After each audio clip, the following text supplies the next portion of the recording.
what we all need to be very clear about, this is all about China. This is not about 60 countries, etc., but it's essentially about China and the US wanting to stop China's rise. This has been said very clearly by the US administration's key economic advisors, etc. Last night, the US eventually blinked and decided that it would have a 90-day pause, except for China. So be clear, this is about reining in China's rise. And the real reason for this is the US is extremely aware that if it does not contain China for whatever ideological reasons, but primarily that it wants to be the hegemon, it wants to be the number one, it doesn't want to share power with anyone, and China is the only one it'll have to share power with in a new multipolar world. It has 5 to 10 years, according to experts. And this is the last-ditch attempt to essentially rein in China.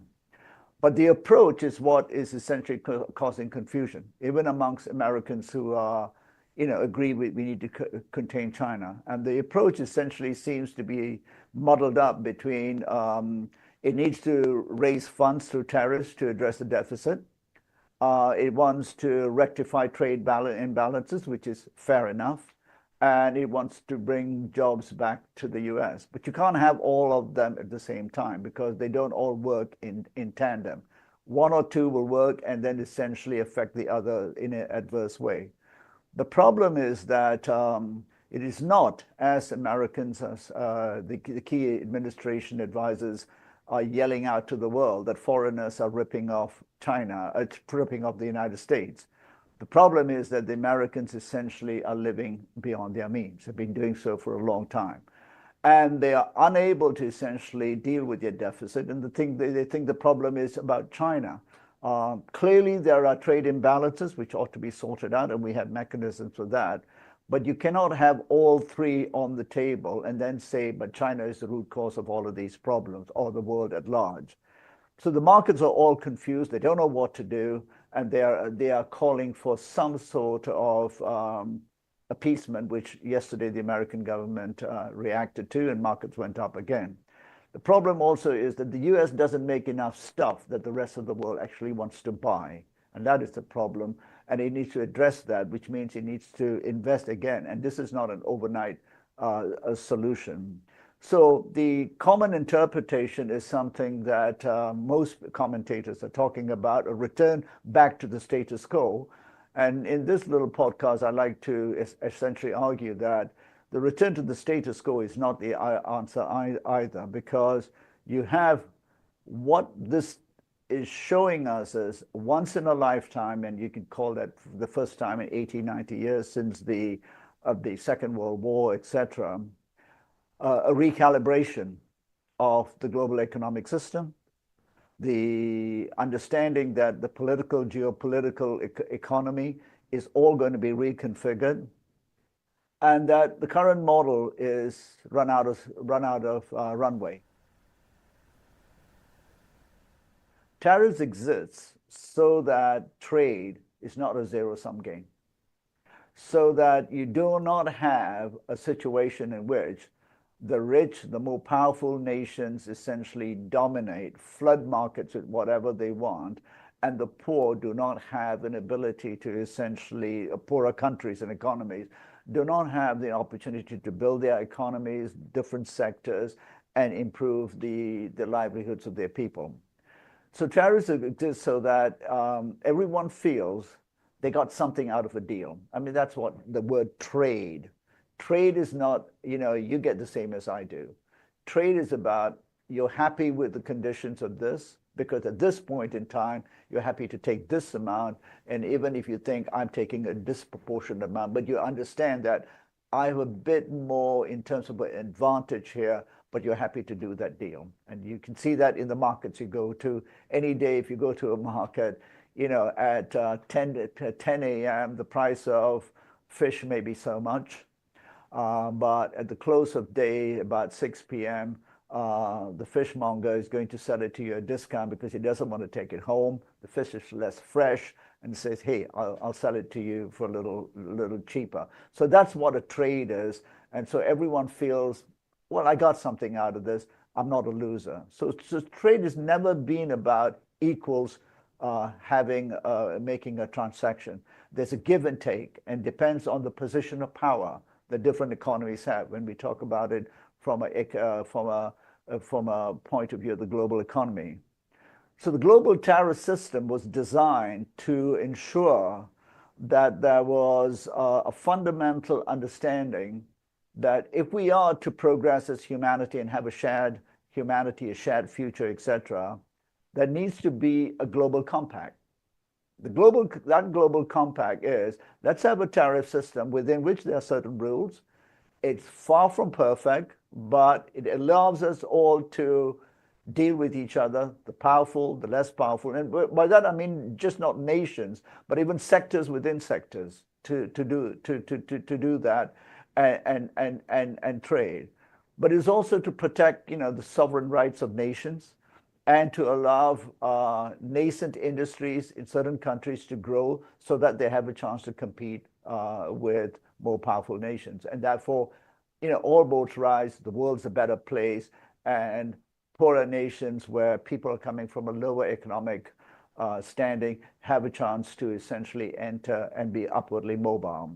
So the strong assume to have the ability to access markets everywhere, and in return for that, they make some concessions to those who don't have that. And that's what the global trade system was about. And the WTO was meant, given its imperfections, taking its imperfections into consideration, to help arbitrate all of this. And there are many mechanisms for doing that. So that's what the tariff system was about. And it's not about allowing the rich to exploit others or punishing the poor and keeping them where they are. That's why tariffs exist, and it was a mechanism for negotiations. And the current system, which the United States has decided on, was no negotiations. We're just going to punish everybody because you're ripping us off. This is far from the reality. And many would argue that if there was a ripping off taking place, it was essentially the Americans ripping off everyone because of the exorbitant privilege of the dollar, which is a topic for further discussion. But most people understand the Americans can print money, most of us cannot, which in turn created the problem of its excessive debt, which is the ability for Americans to buy things which even they don't need quite often, excessively consume and create debt because Americans can print money, not just in terms of household debt, but national debt as well. The truth is that the US is spending more than it produces, right? It is no more a producer where, it was able to essentially attract buyers from all over the world. It still does in certain goods and services, but it is a bigger consumer. It's spending more than it produces. And as I said, this is not just at the household level, but also the national level. And it should be said in passing, but this is a larger question, it spends too much on wars. Continuous wars essentially is spending, it creates debt as well, but it benefits a small segment of the US economy, but not the blue-collar workers, etc., except those perhaps working in industries related to the defense industry. So the US calculus is that if you have a surplus, then you have a weaker hand. And that is probably correct when it comes to smaller countries like Singapore. And this weekend, the Singapore Prime Minister went on TV and I think in a 5-minute video talked about everything has changed now. We Singaporeans have to change, but the rest of the world has to change as well. And he was speaking from the point of being a realist, that we're too small. We can't retaliate to the United States. What we're going to do. And that's probably applicable to most countries. And that is what the US administration, in terms of wanting to send a message, was saying, but remember, the problem for the United States in their minds is China. We can punish all of you because we're number one. So the message from the US was, we want to remind all of you we are number one. We're taking on China. China, please get the message and please bow. China will not do that. So the rest of the world has no means, even if they disagree with the United States, to fight back. They have no means. So in this case, most countries cannot retaliate. So they bow to the US. The US achieved its key objective, which is to remind the world we are number one. But this is not, but this doesn't apply to China. China can do a lot of different things. Also, its political system is very different. And I won't go into all the details, but even today, China Daily published a really interesting article giving lots of economic data about why China can withstand all of this. It's prepared for this for the last 5 years, etc. But the US is, of course, for those who are aware, for every dollar the Chinese spend on American goods, I think the Americans spend $5 on Chinese goods. So that's the imbalance. And the Americans thought we could bully China into this. But actually, that is not the major part of the Chinese economy anyway. So the American view is a bit narrow in not understanding this. So this is the traditional view. But we need to understand that what is happening today is actually inevitable. The can has been kicked down the road for decades, believing that somehow the world will thrive through excessive debt. And very importantly, this message that the American consumer is the most important consumer in the world. And if the Americans stop consuming, then the world economy is in turmoil. That is a rather archaic view.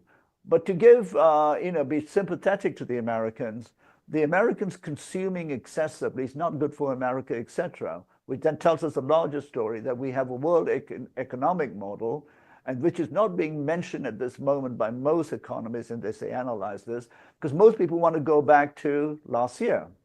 But as we know, we've all understood that the economy that we've had is essentially unsustainable because excessive debt. But what's the excessive debt all about? It's premised on promoting relentless consumption. So one of the things that no one's talking about, and which is why I wanted to provide a different take, we all know that excessive consumption is the route to catastrophic outcomes for the world. It is an end game that we do not want to have.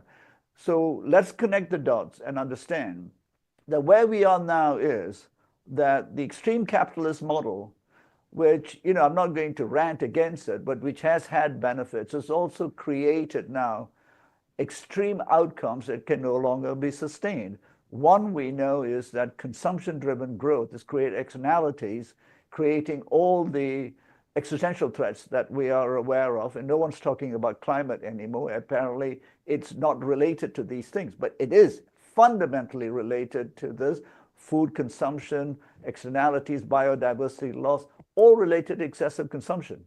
Excessive consumption in the US has created massive debt, but it's also creating the same around the world. So what this is about is essentially also an opportunity for the world to recalibrate. And I think here is an opportunity for the rest of the world to recalibrate and say, well, why are we trading? What are we trying to trade with? And how do we now look at self-sufficiency, but at the same time connect it back to the need to redesign our economies, which are not framed around what was the American model of you buy things you don't need, you create debt, you consume excessively, and you just externalize the cost. So this, for me, is the real thing that we need to think about. And the panic at the moment is not the disease itself. The disease is much deeper, and the disease has root causes, and that root cause is overconsumption based on just build a debt, household debts and national debts. So that's really something that I think most people are missing in this bigger discussion. We're at the end of the road of you can call it 100 years, 70 years, post-Second World War, end of the road of that economic model, because the 800-pound gorilla, the United States, essentially has no other economic model. And now it has struck very hard, and they know the deficit something needs to be done about it, or they're going to continue to have this problem. And Donald Trump says we need to deal with the deficit, but as I said earlier, he's muddled all the things together, bring the jobs back, we need to do the trade imbalances, etc. Fundamentally is the American economy, which was viewed as the emblem of how capitalism works, is run out of steam, because that economic model cannot sustain itself any further. We have to understand the motivation for the Trump, the U.S. administration is sadly rooted in its sense of exceptionalism. We are the special ones. We are the superior race, and dare I say, it's even, if you look at the current administration, it's extremely supremacist in its makeup. You just need to listen to what the top administration people speak about, the language they use. The vice president over the weekend referred to Chinese peasants making things for us. I mean, this is all, 19th century language. So the foundations of this is an administration that is supremacist, exceptionalist, and believes we have to be number one, no one else. So now to your question, and having got that sentiment, they've muddled all these things up. But the silver lining is they've done us all a favor. It's not intentional, unintended consequences, but they reminded the world that, wow, we've got a nation that believes it's so powerful. We had a global grand bargain with the US dollar that says, you guys have the reserve currency, you behave well, and then this is how it will work. There are these rules. We've got the WTO, you're a member. But over the last few years, and it's been part of American policy that if we don't like it, we just get rid of it. But it's now so blatant to say we will do it the way we want. And so the world has finally woken up. So in that sense, I think the current administration has done the world a huge favor. It has said we will be number one. We will not tolerate any sense of cooperation with others that is not subservient. That is the warning to the 60 countries. If you bow, then you have paid allegiance to the emperor. We will be your friend, but you must play by our rules. So the world, I think, and the Singapore Prime Minister's video is telling. Singapore is a strong ally of the United States. As that economic miracle that many of us look up to, a small nation, essentially has always played a very careful line in between. For the Singapore Prime Minister to say, game's up, everything's changed, we need to do something different. It's basically saying we cannot carry on with this game because when push comes to shove, they punished us. As small as we are, don't have a stronger hand, they punish us. We will have to form different links, different relationships. We have to remodel our economy. We have to look at things differently. I think it was very bold within a week of the few days of the tariffs, the Singaporean Prime Minister saying, okay, everything's changed. So in that sense, absolutely, the Trump administration has done the world a favor. Self-reliance, new networks. But I want to come back to, can the rest of the world understand that we are in a new era because that old model of consumption, debt-ridden growth is essentially over, and societies cannot survive with this. You have to look at it very differently. Now, I will also say that the only country that hasn't blinked is China, because China is the target of all of this. So in that sense, as much as the Americans have done us a favor by telling the rest of the world, you guys better pay obedience to us and should taken the mask off, no one wants to essentially respect a bully. They might have to bow a little, but most will say, okay, we'll bide our time, we'll see. And I think the Singaporean Prime Minister's message was saying, come on, world, let's all get together, not against America, but we have to start to look at how we reconfigure things. And I'm hoping some of the things I'm saying will be part of people understanding what the reconfiguration needs to look like. The final point I'll make in this is, but China has always also done the world a favor. China has basically said, we are powerful enough to take the hit. We are strong enough. There is geopolitical, great power rivalry. We all know that. But if China had blinked too, what was it doing? It was basically saying we all essentially pay allegiance to the emperor. China was not going to do it because it's a proud civilization, as is India and other places. But in this list, China was targeted. And I think the Americans miscalculated and thought the Chinese would essentially bow. They will not bow to this. And today's article in the China Daily is a great example of the foresight and the planning that has gone into all of this. I'm not saying that there are not trade practices which China needs to refine, reforms, and all of that. All of that we know. But there are platforms to do this without trying to hurt the whole world. So China's done us a favor by not blinking, by saying the world is not just the United States. We will not pay allegiance just to the supremacists. But it's also done a favor by essentially telling the rest of the world, we all need to start to think again. So in that sense, as they say in sports, China took one for the team. One other thing that's not mentioned at all in all of this trade, the tariff debate, is that much of this discussion has been about merchandise. Things you grow, you process, you produce, etc. So it's what is called the sort of merchandise trade deficit. What is not mentioned in all of this, and particularly by the US administration, is the US surplus on its services to the rest of the world. It is massive as well, right?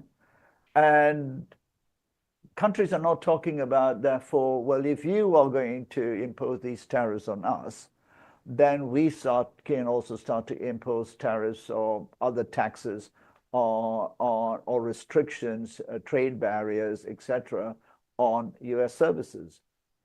Today, the US economy, if I'm not mistaken, is something like 75% services. These are essentially non-merchandise services and revenue that the US earns. Where does it mainly come from? Guess what? The big tech companies, technology, from the internet and the cloud services that US companies dominate. And not to mention also US companies' franchises and essentially royalties being paid around the world. These are all also things that other countries could essentially take on the US. The difficulty is they feel they have a weak hand. But if countries came together, then the US needs to understand they can also retaliate. But it's not what we want. What the US needs to understand is, on the services side, the rest of the world is essentially playing the game with you and allowing American companies to have access to all their markets. So sometimes the American companies, Americans complain that the Chinese market is closed to certain, things like Google, etc. Well, the American market is close to not just Chinese companies, but many other countries, Japanese steel firms, etc. So all countries play this game, and we're supposed to have an ability to negotiate it rather than create essentially a massive turmoil, which, very importantly, doesn't affect people like me as much as the poor people. So I've been talking to people I know in Cambodia. I mean, this is a massive impact right down to the village level if these tariffs are imposed on Cambodia rice and agricultural produce. Typically, they're not high-value products as well. So it's very important to understand that on the services sector, the Americans essentially have a surplus with the rest of the world. And if the world wants to get nasty, which I hope it doesn't, it can also play the same game. So final point I will make here is this revenue flows that the US could actually have would require the American government to essentially stop its largest companies from dodging paying their taxes, etc. The numbers, if you want, even the Wall Street Journal recently cited how little taxes some of the big pharma companies pay within the US, the use of low tax regimes, transfer pricing, and guess who facilitates all of this? The leading American service companies in the accounting industry, in the legal side, and all of those. So those are also important things for us to understand, that the world is now ripping off the United States. And I don't want to say that actually the US is ripping off the world, but the US does have privileges that it takes for granted because it believes it is entitled. And that is the crux of the problem. Thank you.